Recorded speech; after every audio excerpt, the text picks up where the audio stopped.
Jesus Christ and Lucifer. The church wants you to believe that they're enemies, but what if they were actually the same? Not only does the Bible itself contain strong evidence towards this, but the evidence also exists in many secret gospels and Christian books that were banned and destroyed by the church. Now, why did the church destroy these so-called blasphemous and heretical books? Because of what they revealed. Many of them claimed to contain the secret truth. Could Jesus, the self-proclaimed light of the world and morning star, be the same being as Lucifer, whose name in Latin literally means light bringer and morning star? And could they have the same mission, to set humanity free and ultimately overthrow God? My name is Morg, and I'm all about bringing the light of knowledge to the world. And my content, it's extremely controversial, and because of that, the success of this channel and movement is all because of you. So if you haven't already, subscribe. Do it right now. And hit the like button, because when you do that, it tells the algorithm to spread this message like fire. So do it. Now, I myself used to be a Christian when I was very young, and I was raised in a strict Christian household. And I remember being taught that Lucifer was absolutely evil. And most people imagine Lucifer as a dark, evil, satanic being with horns. But did you know the Bible actually describes Lucifer as having originated in heaven as a powerful angel of light? In Ezekiel, Lucifer is described as powerful, beautiful, and wise. But then, according to the Bible, Lucifer became corrupt and they led a revolution in heaven against God. But why? Why did Lucifer revolt against God? Understanding Lucifer's motivation for starting the war in heaven is key to understanding how Lucifer and Jesus are the same. Before we unravel the mystery of this war in heaven, let's take a closer look at the connection between Jesus, Lucifer, and light, because this connection to light is critical. Jesus himself claims to be the light of the world twice. Once in John 8:12, where he directly says, "I am the light of the world," and again in John 9:5, when he says, "When I am in the world, I am the light of the world." And in Revelation 22:16, Jesus identifies himself as the morning star. I, Jesus, am the root and the descendant of David, the bright morning star. Jesus is self-described as a bringer of light to the world and the morning star. And as I said earlier, Lucifer is a Latin name that means light bringer and morning star. And in Isaiah 14:12, a verse that many Bible scholars believe describes Lucifer, identifies him as the morning star. How you have fallen from heaven, morning star, son of the dawn. You have been cast down to the earth. Now it's clear that both Christ and Lucifer are light bringers and are identified as the morning star. But a closer look at Isaiah 14:12 reveals more critical information. Notice that Lucifer is also identified as the son of the dawn, originated in heaven, and was then cast to earth. Both Christ and Lucifer are described as powerful beings related to light that originated in heaven before arriving to earth. And in mainstream Christianity, Jesus is portrayed as the Son of God, sent from heaven to earth to save humanity, while Lucifer is portrayed as the son of the dawn, having fallen to earth from heaven after starting a revolution in heaven and attempting to overthrow God. But could these two stories actually be intertwined? Could they be the same? What exactly is Jesus trying to save humanity from? To understand the connection, we have to look deeper at Lucifer's attempt to overthrow God. According to the Bible, specifically Ezekiel, Lucifer wanted to become God. When the revolution against God failed and Lucifer was cast to earth, something seemingly strange happened. Lucifer began to tell humanity that they could become God, and this happens in the Garden of Eden. According to the Bible, the first humans, Adam and Eve, live in the garden where God has placed two important trees, the tree of life and the tree of knowledge of good and evil. God told Adam he could eat from every tree except the tree of knowledge. And the Lord God commanded him, you may eat freely from every tree of the garden, but you must not eat from the tree of the knowledge of good and evil, for in the day that you eat of it, you will surely die. Now, doesn't it seem a little strange that God would make knowledge forbidden? That detail is going to be important in just a minute. According to mainstream Christianity, Lucifer was in the Garden of Eden and, in the form of a serpent, told Eve she could become like God. The serpent said to the woman, "Did God really say you must not eat from any tree in the garden?" The woman said to the serpent, "We may eat fruit from the trees in the garden, but God did say you must not eat fruit from the tree that is in the middle of the garden, and you must not touch it, or you will surely die." "You will not certainly die," the serpent said to the woman, "for God knows that when you eat from it, your eyes will be opened, and you will be like God, knowing good and evil." Now, of course, they ate, and they did not die. But could they become like God? Let's look at this deeper. The Bible views Lucifer as a being who desires to be God and tells humanity that they can be like God. The question is, has Jesus ever done the same? In the Gospel of John, it says, "We are not stoning you for any good work," said the Jews, "but for blasphemy, because you who are a man declare yourself to be God." Jesus replied, "Is it not written in your law, I have said you are gods?" That verse comes from the Gospel of John, from the Bible. But did you know there is a secret book of John? What I'm about to show you is absolutely incredible. The secret book of John is a book that claims to contain secret information, and this secret information was so blasphemous that it was declared a heresy and banned by the church. The secret book of John reveals that it was Jesus in the garden that caused Adam and Eve to eat from the forbidden tree of knowledge. Jesus said, "As for the tree called the knowledge of good and evil, it is the wisdom of the light. They commanded him not to eat from it. However, I caused them to eat." The connection between Christ and Lucifer here is crystal clear, and you can see why this made the church so angry. But it's about to get even more intense. Here we have another clear connection between Jesus and Lucifer, as well as with light. But you might be wondering, why would Jesus cause them to eat from the tree of knowledge and go against God's command? That brings us to our next connection, because like Lucifer, Jesus wants to overthrow God. Now, does that sound crazy? Well, get ready, because there's a mountain of evidence that says just that. According to the secret Gospel of John, God is not the true God at all. He's a liar, a deceiver. The true God is actually a pure divine mind that exists in and emanates a realm of light called the pleroma. And all things, all beings, all creation, including us, are pieces of and part of the divine mind. The God of the Bible, however, is an evil being of chaos and darkness, a false pretender God. You might call him the shadow of light. This evil God created a malformed realm of matter and trapped souls of light into bodies in order to enslave humanity. You see, according to the secret book of John, we are all part of the divine mind and the realm of pure light, and that means we are all divine. We are the true God. But the evil God of the Bible took pieces of the divine mind, which is what we are, and trapped us in physical bodies as prisons and caused us to forget our true nature, to limit our power, and so that we would worship him. And this is all described in the secret book of John. The secret book of John says, "The creator God's demonic forces envied the man. His understanding was far greater than that of those who had created him, and greater than that of the chief ruler himself. When they realized that he shone with light, they took him and cast him down into the lowest depths of the material world. They intended to make him anew, this time from earth, water, fire, and wind, which are matter, darkness, desire, the artificial spirit.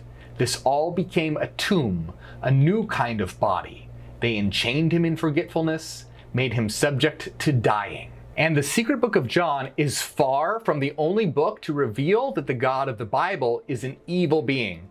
There are many other secret books that the church banned that say exactly that. In the Apocalypse of Adam, Adam tells his son Seth that he and Eve were originally one divine being that the evil God fractured and trapped in matter. Adam said, "And we resembled the great eternal angels, for we were higher than the God who had created us. Then God, the ruler of the eons and the powers, divided us in wrath, and we served him in fear and slavery." The evil God caused Adam and Eve to forget their divine origin, and he knew that if they ate from the tree of knowledge, they would begin to remember what they truly are. This is why he made it forbidden and said they would die if they ate from it. But in the Bible, the serpent, or Lucifer, tells them they won't die, but they will become like God. Now, in the secret book of John, Jesus says that he is the one that causes them to eat, so that they will wake up from sleep's death and be filled with the wisdom of the divine light. According to many of these books banned by the church, Jesus Christ isn't the son of the evil creator God. He's the son of the true God, meaning that he's one of the emanations or forms of the true God, as we all are, but we forgot our divine nature. He's a messenger from the true God, the divine mind, the realm of pure light.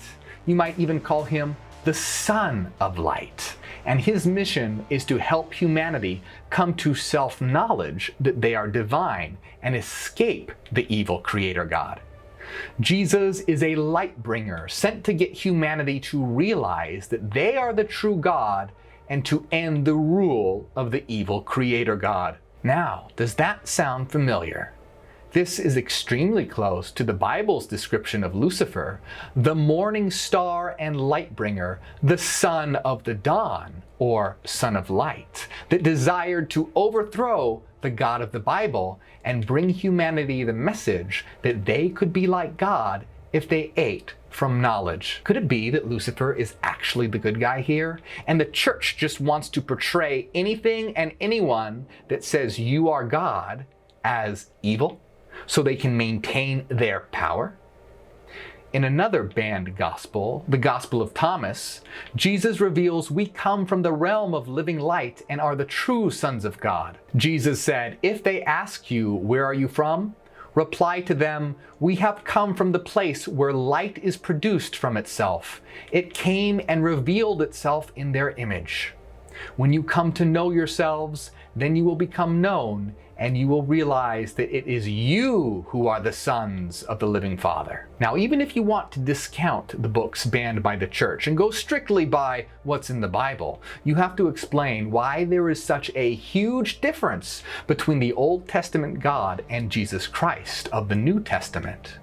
The God of the Bible is a jealous, vindictive war machine, even in terms of what's described in the Bible. He drowns the entire world in the flood described in the book of Genesis. He accepts Jephthah's daughter as a burnt virgin sacrifice, and he has all the male firstborn children and animals of Egypt killed to intimidate the Pharaoh. He is obsessed with death and violence. And remember, all that comes from the Bible itself, not the banned books. But Jesus is the complete opposite. Jesus preaches a message of love and forgiveness. In fact, he directly contradicts what God said in the Old Testament. Jesus said, "You have heard that it was said, 'An eye for an eye and a tooth for a tooth.' But I say to you, if anyone slaps you on the right cheek, turn to him the other also." The difference between the God of the Old Testament and Jesus Christ is so drastic, the exact opposite of each other, that many early Christians and groups came to the conclusion that the God of the Old Testament was not the true God. Many of them concluded that he was outright evil, like the Marcion, Sethian, and Cainite Christians. And others, like the Valentinians, they believed that he was a lesser God. There are so many early Christian groups that came to this conclusion that I don't have the time to list them all here. It wasn't until the church established orthodoxy in Rome and many books were banned, destroyed, and so-called heretics arrested that this view was all but destroyed, stamped out, eliminated. In fact, in another heretical gospel, the Gospel of Judas, Jesus outright says that the 12 disciples worship an evil God, that they have no idea who Jesus is, and will lead all their followers astray. The disciples said to him, "Master, why are you laughing at our prayer?" He answered and said to them, "I'm not laughing at you. You're not doing this because you want to, but because through this your God will be praised." They said, "Master, you are the Son of our God." Jesus said to them, "How do you know me? Truly I say to you, no generation of the people among you will know me." The disciples tell Jesus about a vision that they've had where they see people sacrificing animals and children and committing murder. Jesus then tells them that their vision represents the evil things that they will do, the false god that they serve, and the people that they'll lead astray. Jesus said to them, "You're the ones receiving the offerings on the altar you've seen. That's the God you serve. And you're the 12 people you've seen. And the animals you saw brought in to be sacrificed are the crowd you lead astray." According to the Gospel of Judas, Jesus is making it clear that the disciples have no idea who he truly is, and that they'll lead the world astray. In other words, what will eventually become mainstream Christianity is wrong, because what will become mainstream Christianity relies heavily on the testimony of the disciples. And they were absolutely wrong about who God is and who Jesus really is, going so far as to get it completely backwards. So who or what is the true God and who is Jesus? Jesus takes Judas aside and reveals secret knowledge. Jesus said, "Come, and I'll teach you about the mysteries that no human will see, because there exists a great and boundless realm whose horizons no angelic generation has seen, in which is a great invisible spirit, which no angelic eye has ever seen, no heart has ever comprehended, and it's never been called by any name.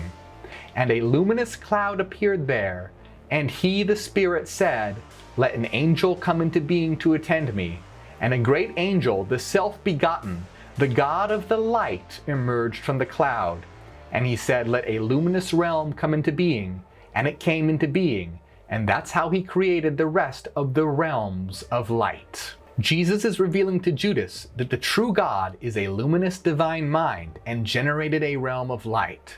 Jesus, the light of the world and self-proclaimed morning star, is not the son of the evil creator God, but comes from the realm of divine light. You might even call him the Son of Light, like Lucifer, the light bringer's title, Son of the Dawn. Looking at what the Bible says, we clearly see the connection between Jesus and Lucifer in the form of light.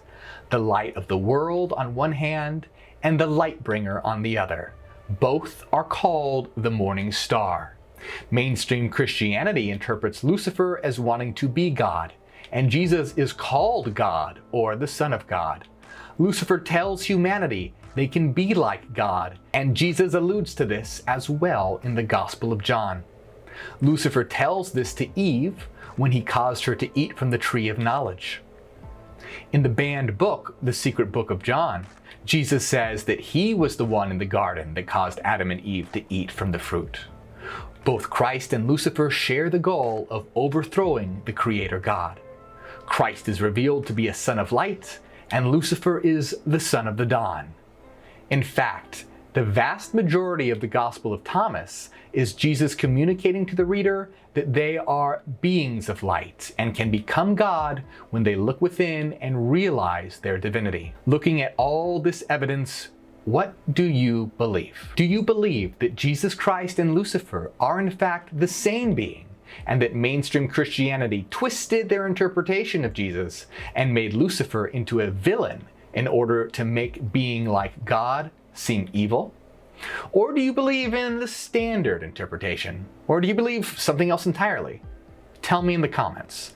But I'll tell you my position. Lucifer and Christ, they're archetypes, they're symbols, but they're the same archetype. In other words, Lucifer and Christ both represent the idea of someone with knowledge of what reality truly is, choosing to share that knowledge with humanity so humanity can become divine. It's the archetype of the illuminated liberator, someone who has truly achieved a higher consciousness that has devoted their lives to liberating humanity through wisdom. That is what Lucifer is. That is what Christ is. They are the same archetype. Those that do that, they are Lucifer and they are Christ.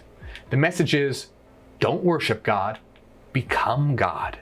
And this is, of course, the complete opposite of how Christ is depicted in mainstream Christianity, and much closer to how they portray Lucifer, but they make it seem evil. If you want to know more about the banned books and what they say, check out this video here and make sure you subscribe, since we explore many of them during my live streams. And if you haven't already, like this video so it spreads like fire. A big shout out to my supporters on Patreon. Patreon is what makes my work possible. So if you enjoy my work, consider supporting on Patreon so it can get bigger, better, and spread across the world. You'll also get access to secret live streams, my lecture notes, and a lot more. My name is Morg, and I am Hyperion. Hail New Terra.